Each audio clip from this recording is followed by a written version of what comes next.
오늘은 요양병원에 계신 아버지의 이야기를 하려고 합니다.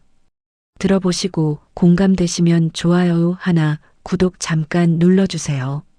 아버지는 자신이 버려졌다고 믿고 있었습니다. 아무도 그렇게 말한 적은 없었지만 아버지는 그렇게 느끼고 있었습니다. 병실 창문 너머로 겨울빛이 스며들 때마다 아버지는 하루에도 몇 번씩 문 쪽을 바라보았습니다. 누군가 들어오길 바라면서도 정작 들어올까봐 눈길을 피하던 그 문을 말입니다. 기다림이라고 부르기엔 너무 아픈 시간이었고 외로움이라 하기엔 아직 놓지 못한 기대가 남아 있었습니다. 아버지는 스스로에게 말했습니다. 기다리는 게 아니다. 그냥 바라보는 것뿐이다. 하지만 문이 열릴 때마다 심장은 먼저 반응했고 발소리가 들릴 때마다 숨은 한 박자 늦게 쉬어졌습니다. 혹시나 오늘일까봐. 그러나 또다시 아무도 들어오지 않는 순간 아버지는 아무 일 없다는 듯 고개를 돌렸습니다. 버려졌다는 생각보다 더 견디기 힘든 건 아직 아빠가 필요하다는 딸의 한마디가 듣고 싶은 마음에 기다림을 포기하지 못한 마음이 있습니다. 젊었을 때 한순간의 여유, 즐거움도 없이 일만 했기에 가족과 다정한 시간을 갖지 못해서 어색하겠지. 가만히 누워 천정을 바라보며 이런저런 생각에 잠깁니다. 겨울빛은 매일 같은 자리로 스며들었지만 그 문 앞에 서 있는 사람은 보이지 않았습니다. 혹시라도, 정말 혹시라도 누군가 문을 열고 들어올까 봐서요.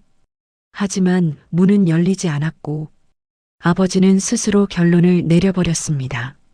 나는 버려졌구나. 사람이 가장 깊이 무너질 때는 확실한 증거가 있을 때가 아니라 아무도 설명해주지 않을 때입니다. 아버지는 요양병원 침대 위에서 점점 말을 줄였고 점점 웃지 않게 되었고 마침내는 마음을 닫았습니다. 전화가 울려도 받지 않겠다고 했습니다. 혹시라도 받았다가 바빠서 못 가. 그런 말을 들을까 봐서였습니다. 아버지는 자식에게 짐이 되었다는 느낌에 견딜 수 없었습니다. 자식 입장에서 나이가 50이 넘은 분들은 많이 공감하실 겁니다. 어르신들은 자식에게 짐이 되지 않겠다고 식단이나 운동 등 자기 관리를 많이 하시는 듯 합니다만 현실과 다를 때 실망감이 큽니다. 그래서 먼저 스스로를 고립시켰습니다. 그 사이 딸은 매주 병원을 찾고 있었습니다. 회사에서 퇴근하고 지친 몸으로 지하철을 타고 귤 한 봉지와 서류를 들고 병실 앞에 섰습니다. 하지만 아버지는 늘 잠들어 있었습니다. 약 기운에 깊이 잠든 얼굴을 보면 딸은 깨우지 못했습니다. 혹시 화를 내실까봐, 혹시 실망하실까봐. 그래서 조용히 돌아섰습니다. 아빠 얼굴 보고 다녀갑니다. 그 말을 간호사에게 남기고 딸은 돌아갔습니다. 아버지는 몰랐습니다. 딸이 왔다 갔다는 사실도, 전화가 걸려왔다는 사실도 아무것도요. 아버지는 오지 않는 딸을 기다렸고, 딸은 기다리는 아버지를 기다렸습니다. 서로를 생각하면서도 서로를 오해한 채로 말입니다. 어느 날 모든 것이 한순간에 마음 따뜻해지는 일이 생겼습니다. 전화 연결을 거부한 사람이 아버지 자신이었다는 사실, 딸이 여러 번 병실 앞에 서 있었다는 사실, 아버지는 그제야 알았습니다. 자신이 버려졌다고 믿었던 그 시간들이 사실은 스스로 마음의 문을 닫고 있었던 시간이었다는 것을요. 그날 밤 병실 불은 꺼져 있었지만 아버지의 눈은 쉽게 감기지 않았습니다. 딸이 문 앞에 몇 번이나 숨을 고르고 들어오지 못한 채 돌아섰을 모습을 그제야 떠올렸기 때문입니다.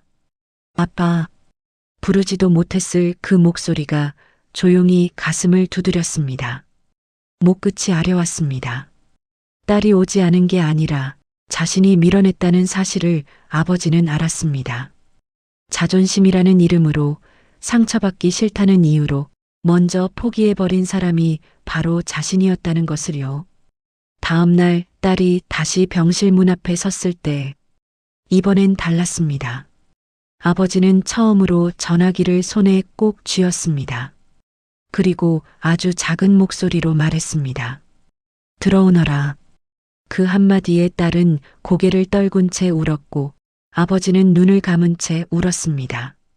말하지 않아도 서로의 마음이 전해지는 순간이었습니다. 그날 이후 아버지는 더 이상 묻지 않았습니다. 왜 이제야 왔느냐가 아니라 와줘서 고맙다라고 말하는 법을 배웠습니다. 여러분도 매일매일 생활 속에서 말로 인한 오해로 마음 상하다가 말로 인해 오해가 풀리고 서로 미안해 본 적 있지요. 사람은 사랑이 없어서 멀어지는 게 아니라 오해를 풀지 못해 멀어집니다. 그리고 늦게라도 문을 여는 순간 사랑은 늘 그 자리에 조용히 기다리고 있습니다. 자신이 버려진 것이 아니라 버려질까봐 먼저 무서웠다는 것을. 아버지는 울었습니다. 나는 혼자인 줄 알았다. 그 말은 미움이 아니라 외로움이었습니다. 딸은 그 앞에서 말했습니다. 아빠는 내가 끝까지 지킬 사람이야. 그 말 한마디에 아버지의 어깨가 조금 내려앉았습니다. 사람은 요양병원에 있어서 외로운 게 아닙니다. 존중받고 있다는 확신이 없을 때 외로워집니다. 이 이야기는 버려진 아버지의 이야기가 아닙니다. 존중받고 있음에도 그 사실을 알지 못했던 한 아버지의 이야기입니다. 그리고 아버지 마음의 문은 늦었지만 다시 열렸습니다. 그날 이후 아버지의 병원 생활은 조금씩 달라졌습니다.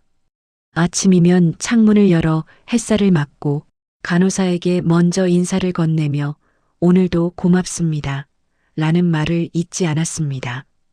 복도에서 마주친 환자들과 짧은 농담을 나누고 식사 시간에는 젓가락을 들며 밥맛이 난다고 웃었습니다.